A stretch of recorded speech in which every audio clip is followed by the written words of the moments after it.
N'Golo, plein d'amis à toi, plein de tes anciens ou actuels coéquipiers ont des questions à te poser. Ok. Lucas. Est-ce que c'est vrai que cette année, Chelsea joue à 12 avec N'Golo et Kanté? Non, j'avais entendu celle-là, mais non. Ça fait toujours plaisir d'entendre des belles choses sur soi, mais c'est pas le plus important. Il faut prendre du recul parce que c'est pas toujours vrai déjà. Et il y a encore beaucoup de boulot.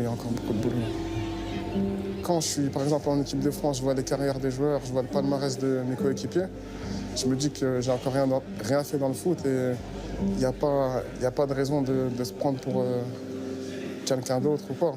Le fait de côtoyer des coéquipiers qui ont fait beaucoup plus de choses que moi, ça me permet de garder les pieds sur terre.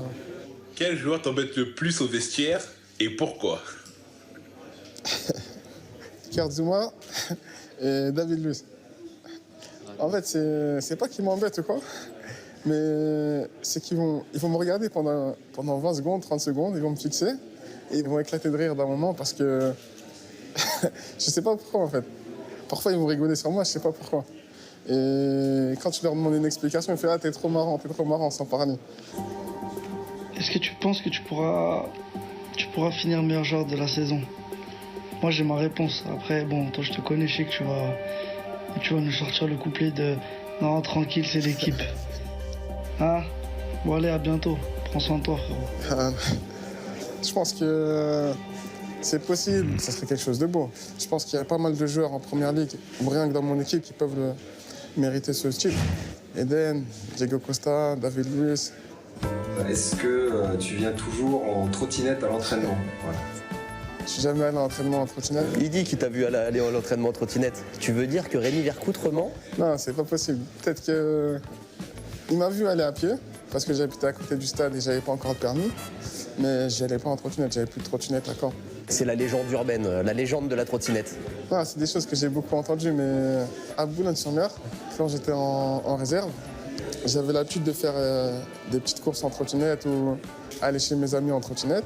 Et de ça s'est transformé en... J'allais en trottinette à l'entraînement. Un petit souvenir, quand tu quittes Caen, toi tu voulais aller à Marseille. Les clubs qui voulaient plus me recruter, qui étaient prêts à faire des offres, c'était Marseille et Leicester. Et moi, au début, pour ma carrière, je pensais que ce que je voulais faire, c'est passer encore un palier en France, dans un grand club, et voir ce que je pouvais faire là-bas. Je me rappelle des générations où il y avait Niang, Ribéry, on les voyait en Ligue des Champions, c'est une équipe que j'aimais bien. Oui. Mais bon, après, les deux clubs ne sont pas mis d'accord. Je me suis dit, bon, je ne vais pas aller au bras de fer ou quoi. Et je me suis dit que ça peut être bien d'intégrer ce club de Première Ligue et de mettre un premier pas en Première Ligue dans ce club-là.